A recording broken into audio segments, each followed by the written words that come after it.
안녕하세요. 항상 새로운 지식과 통찰을 갈구하시는 당신 환영합니다. 근데 이 진단의 렌즈를 역사, 특히 그 피비린내 나는 권력의 쟁취 과정에 딱 들이대는 순간 이 엑스레이 기계가 완전히 고장나 버립니다. 완전히 무용지물이 되죠.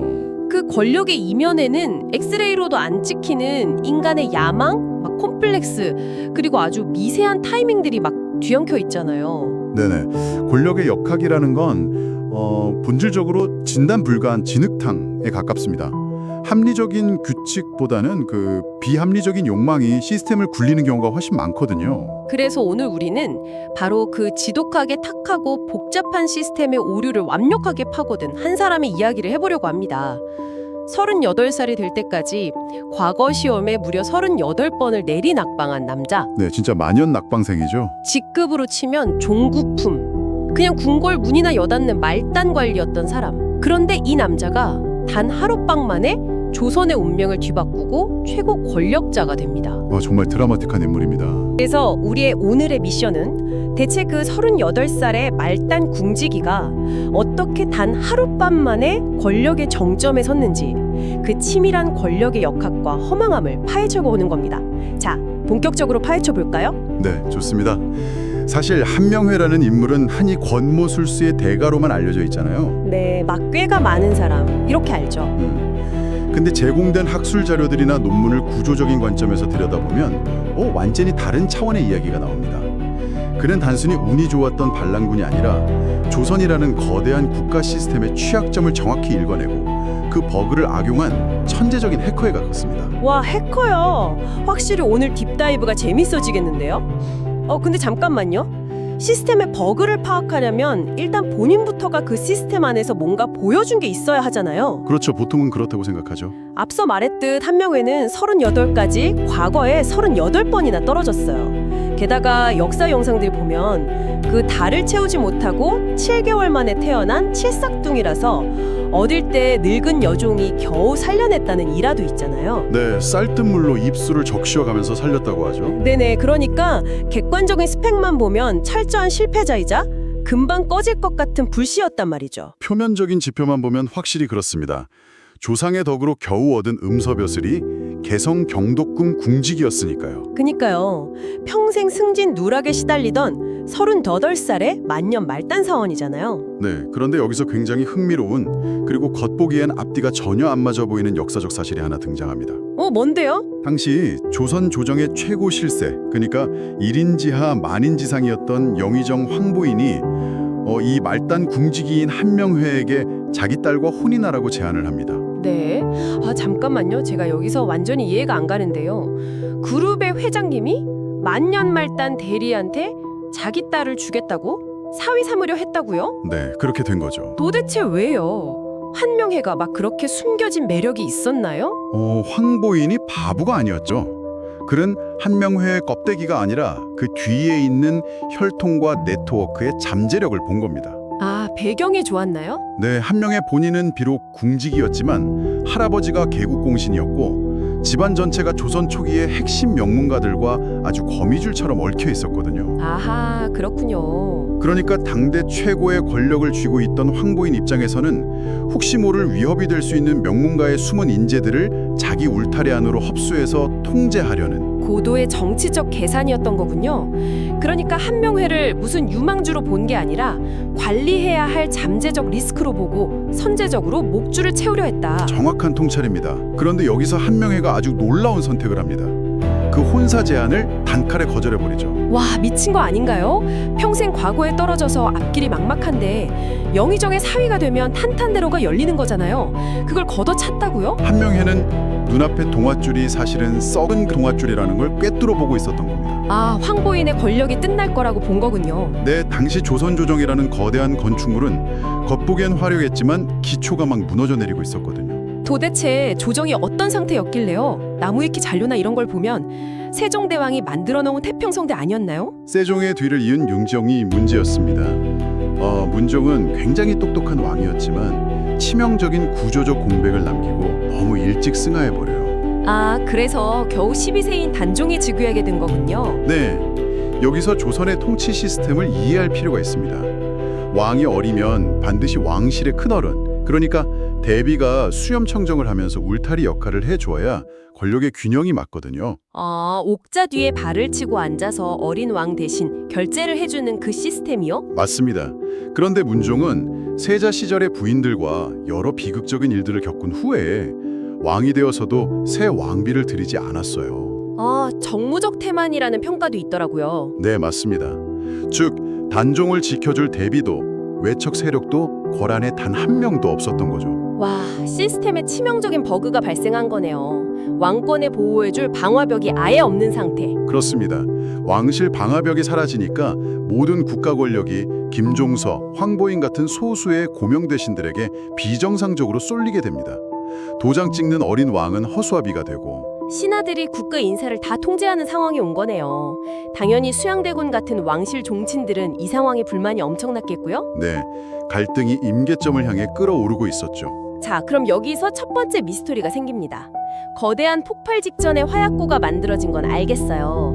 근데 그 종고품 말단 궁지기 한명회가 대체 어떻게 왕실 핵심인 수양대군과 선을 댈 수 있었던 거죠? 직급 체계상 아예 만날 수 없는 사이죠. 그러니까요. 이건 단순한 우연인가요? 아니면 치밀한 네트워킹의 결과인가요? 여기서 주목할 만한 부분은 그 둘을 연결해준 아주 결정적인 브릿지 역할을 한 인물이 있다는 겁니다. 바로 권람이죠. 골람이요? 어떻게 연결이 된 겁니까? 권람은 안동 권씨라는 엄청난 명문가 출신이었지만 가정사가 몹시 불우했습니다. 아버지가 첩에 빠져서 본처 가족을 폭행하고 그 과정에서 누이가 죽는 참극까지 벌어지거든요. 아, 세상에. 그 충격으로 권람은 집을 뛰쳐나와서 명산을 떠돌며 은둔 생활을 합니다. 바로 이 시기에 똑같이 세상에서 소외되어 있던 한명회와 만나서 깊은 교감을 나누게 된 거죠.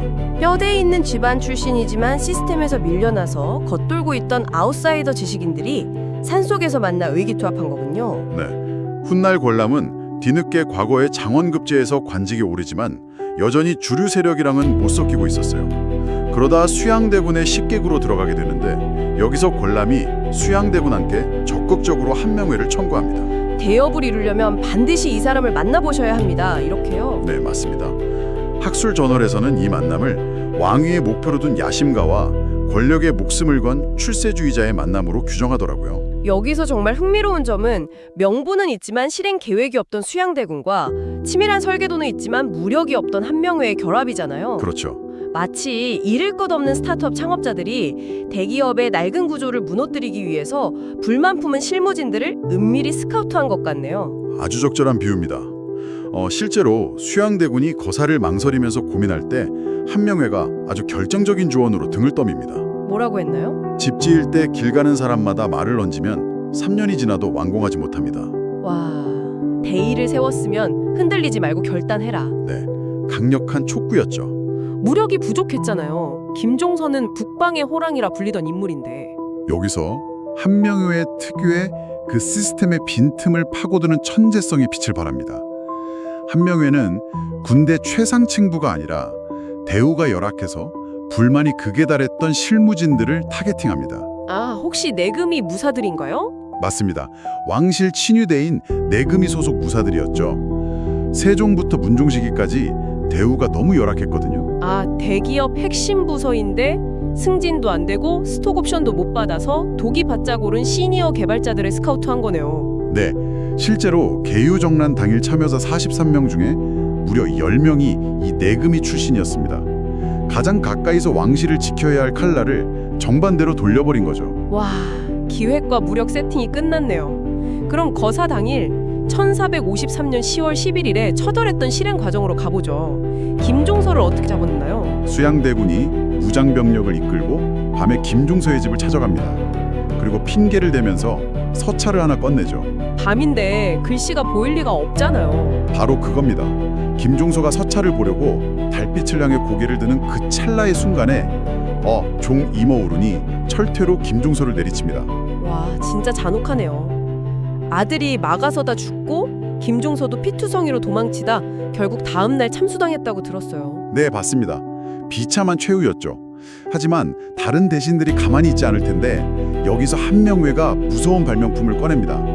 바로 살생부죠. 아, 생살부라고도 불렸던 그 명단이요. 어떻게 썼나요? 한명회가 걸문 앞으로 달려가서 동부승지 최항을 협박해 명부를 뺐습니다.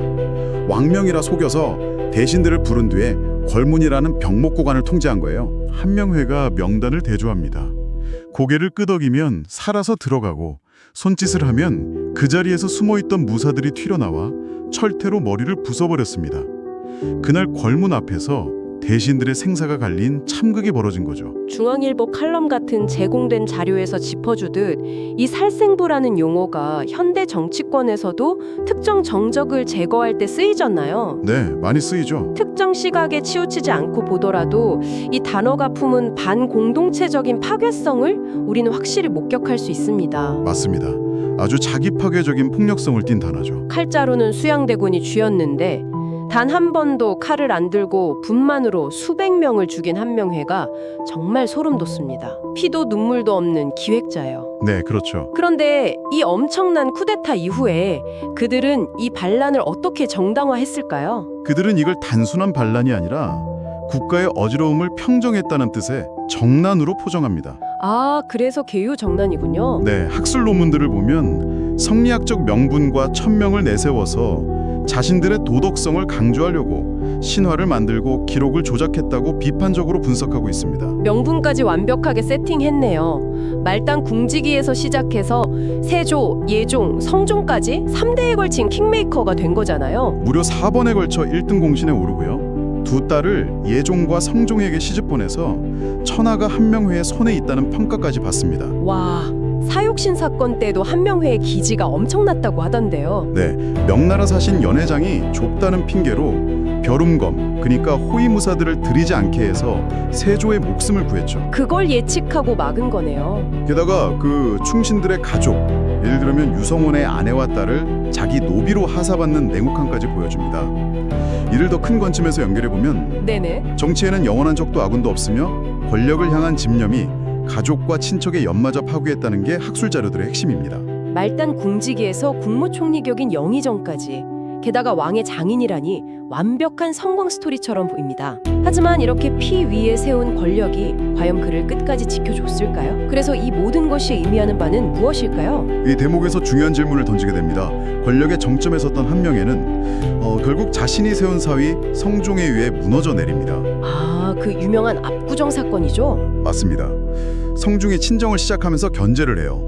명나라 사신 접대를 위해 왕의 천막인 용봉 차이를 빌려달라고 하니까 성종이 거절하면서 경의 집이 골보다 낫소 라며 압박을 하죠. 뼈가 있는 말이네요. 결국 한명회의 사임과 실각으로 이어졌고요. 개인적 비극도 겹쳐서 왕비가 된 두 딸이 모두 20대 초중반에 후사 없이 병사합니다. 와, 그렇게 권력을 잡았는데 가족들이, 그리고 죽고 나서도 끔찍한 형벌을 받았잖아요. 네, 73세로 사망하고 17년 뒤에 연산군에 의해 폐비윤씨 사건에 연루됐다는 이유로 무덤이 파헤쳐지고 목이 잘리는 부관참시를 당합니다. 아, 영화 관상에서 송강호 배우가 목이 잘릴 팔자라고 한 예언이 그거군요. 나중에 중종반적으로 복권되긴 했지만 참 허망하네요. 매일경제 기사의 통찰처럼 권력은 잠깐이지만 역사는 영원하다는 걸 사유하게 됩니다. 맞습니다. 자, 지식을 갈구하며 이 탐구를 함께 하시는 당신, 38년의 무명 시절을 견디고 하룻밤의 선택으로 최고 권력자가 되었지만 살아서는 끊임없는 견제와 가족의 죽음을, 죽어서는 부관참시를 겪어야 했던 한명회. 참 모순된 삶이죠. 오늘 우리가 살펴본 그의 삶은 단순한 옛날 이야기가 아닙니다. 직장 내 사내 정치, 거대한 조직의 역학관계, 그리고 우리의 끝없는 야망과 그 한계에 대한 아주 현실적인 거울입니다. 네, 우리 자신의 모습일 수도 있죠. 오늘의 탐구를 마무리하며 여러분이 스스로 탐구해 보실 만한 질문을 하나 던지겠습니다. 만약 38세의 만년관리 한명회가 최고 권력자 황보인이 제안했던 혼사를 거절하지 않고 받아들였다면 어떻게 되었을까요? 역사가 완전히 바뀌었겠죠. 네, 무시당하던 그가 안락한 삶을 택했다면 단종의 운명은, 아니 조선의 역사 전체는 어떻게 흘러갔을까요? 한 사람의 선택이 역사의 거대한 물줄기를 어떻게 바꿀 수 있는지 오늘 밤 한번 상상해 보시기 바랍니다. 아주 흥미로운 상상이 될 것 같습니다. 깊이 있는 지식 탐구의 시간을 함께 해주셔서 감사합니다. 저희는 다음 탐구에서 뵙겠습니다.